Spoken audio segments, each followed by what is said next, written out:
Bienvenue sur BD7 le Mag. Au sommaire ce mois-ci, une BD mêlant action et émotion de Yann et Henriet, une adaptation de L'étranger d'Albert Camus, un roman graphique mêlant science-fiction et émotion, et pour finir, un ouvrage magnifique, La théorie du grain de sable aux éditions Casterman.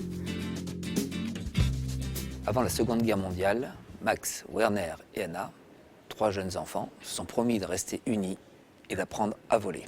Malheureusement pour eux, ils vivent en Silésie, une région autrefois indépendante avant d'être annexée par la Pologne, puis par l'Allemagne nazie. Max, seul jeune juif du trio, se voit interdit de voler et tous ses rêves aériens vont s'écrouler. On le retrouvera pourtant en pleine guerre du Pacifique en octobre 1944, aux commandes d'un corsaire pour affronter les kamikazes japonais. Voilà un début de série brillant, mêlant avec justesse l'action et l'émotion.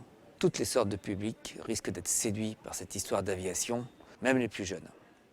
Ils feront comme leurs parents, ils ne résisteront pas aux aventures de ces héros dignes de Buck Danny, de Tanguy et la Verdure.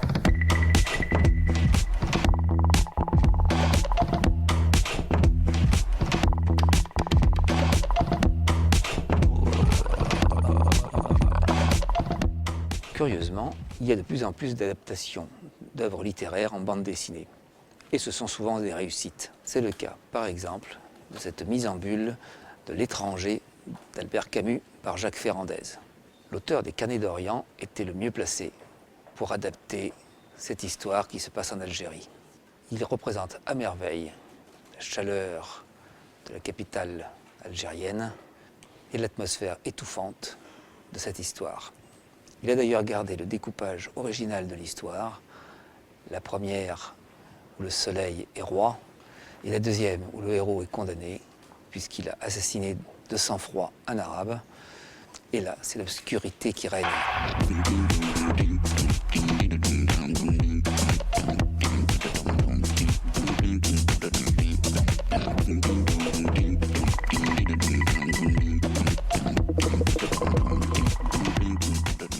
Que voilà un étrange album.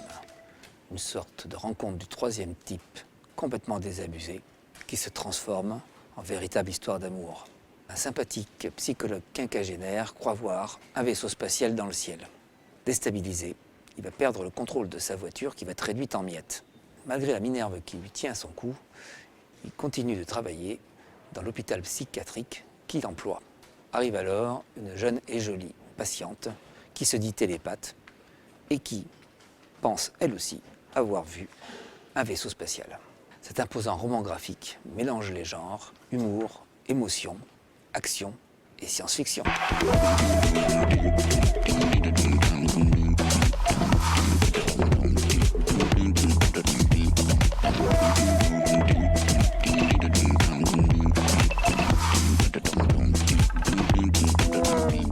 C'est un événement dans le monde de la bande dessinée. Le dessinateur belge François Skeuten, bien connu pour ses cités obscures, a décidé de faire don de la totalité de ses planches originales à diverses institutions, dont la Bibliothèque royale de Belgique et la Cité de la bande dessinée à Angoulême.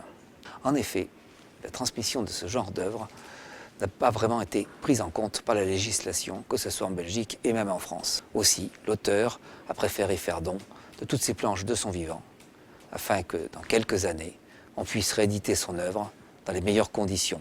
Or, il se trouve qu'en même temps, les éditions Casterman viennent de publier un magnifique ouvrage de l'un des épisodes des Cités obscures qu'il a réalisé avec le scénariste Benoît Peuters, La théorie du grain de sable. Un seul mot pour qualifier ça, magnifique.